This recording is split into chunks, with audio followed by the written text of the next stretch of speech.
Bonjour Bruno Marchal, mental coach Montpellier en face à face quand vous êtes dans la région de Montpellier et par Skype et par téléphone depuis 1999. Deuxième partie de la vidéo pour rendre hommage à David Laroche qui est quelqu'un dont mes clients me disent qu'au départ de leur recherche, de leur travail sur eux-mêmes, leur a beaucoup apporté.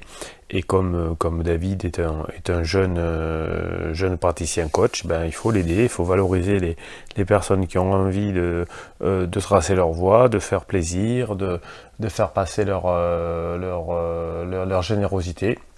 Donc, une série de vidéos pour rendre hommage à David et peut-être pour donner envie à d'autres jeunes personnes de faire son parcours, son métier.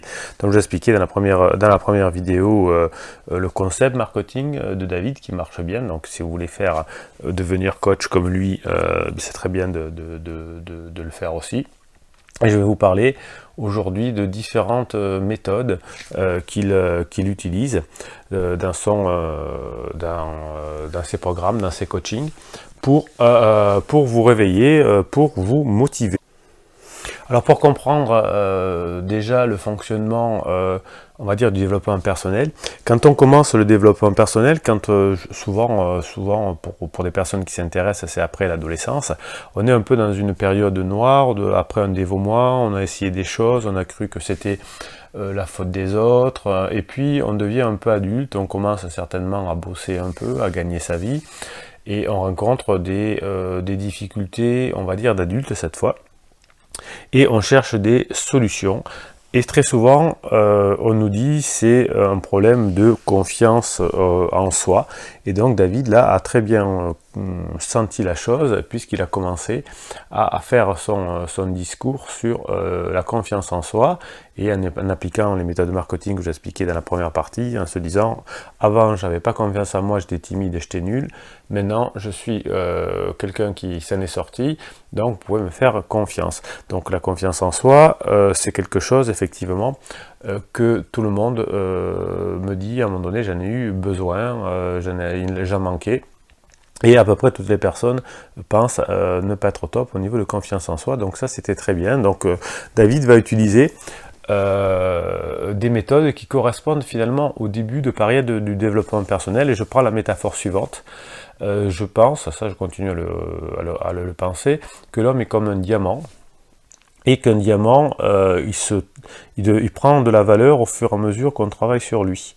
Au départ, le diamant, il est dans une mine, c'est-à-dire sous terre, avec plein de terre autour, il ne voit pas la lumière, et puis un jour, on commence à le déterrer, à le dépoussiérer, et puis ensuite, on le met au grand jour, et puis ensuite on le polit, ensuite on le taille, ensuite il resplendit de mille feux, et petit à petit, et c'est chaque jour davantage, on continue à polir et à tailler son diamant.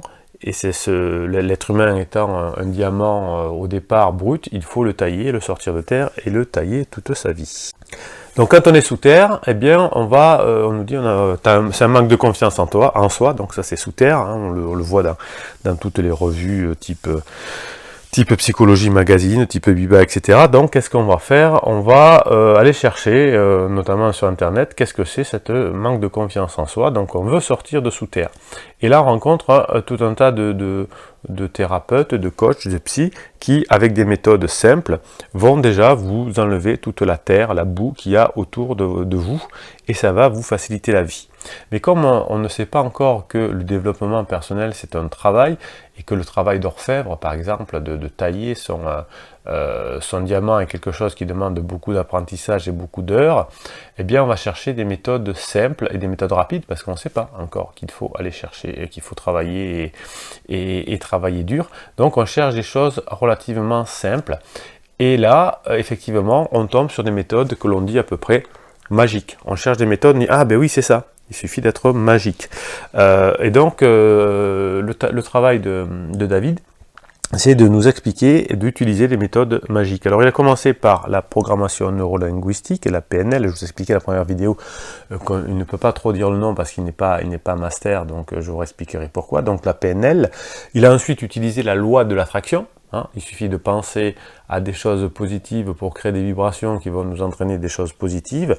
Et puis, comment dirais-je, le ferment, le simple, le côté simple des neurosciences, parce que c'est à la mode aussi, et David a l'intelligence, bravo David, d'utiliser un peu la mode pour avoir, comment dirais-je, pour pouvoir surfer là-dessus. Aujourd'hui, il nous parle aussi de neurosciences. Alors bon, c'est un peu mélangé, hein, parce que c'est souvent des concepts de PNL qui sont appliqués neurosciences, mais peu importe. Le tout, c'est de montrer que c'est scientifique, que ça marche, hein, comme la loi de l'attraction, et que l'on y arrive facilement. Et donc effectivement, on a au départ quelques résultats, simplement parce que, comme on dépoussière, comme on enlève la terre, eh bien ça fait tout de suite un bien grand fou, pardon. Voilà, donc ça c'était la deuxième partie, c'était qu'est-ce que le développement personnel et à quelle partie David Laroche s'intéresse-t-il et pourquoi aussi il vous a apporté autant en début de parcours de développement personnel. Donc mettez-moi un pouce bleu sur cette vidéo, simplement pour que YouTube la référence et que vous puissiez conseiller à d'autres de ces méthodes de développement personnel qui sont absolument nécessaires quand on a la tête non pas sous l'eau mais sous terre. Voilà, c'était Bruno Marchal et je vous dis à très bientôt pour la partie 3.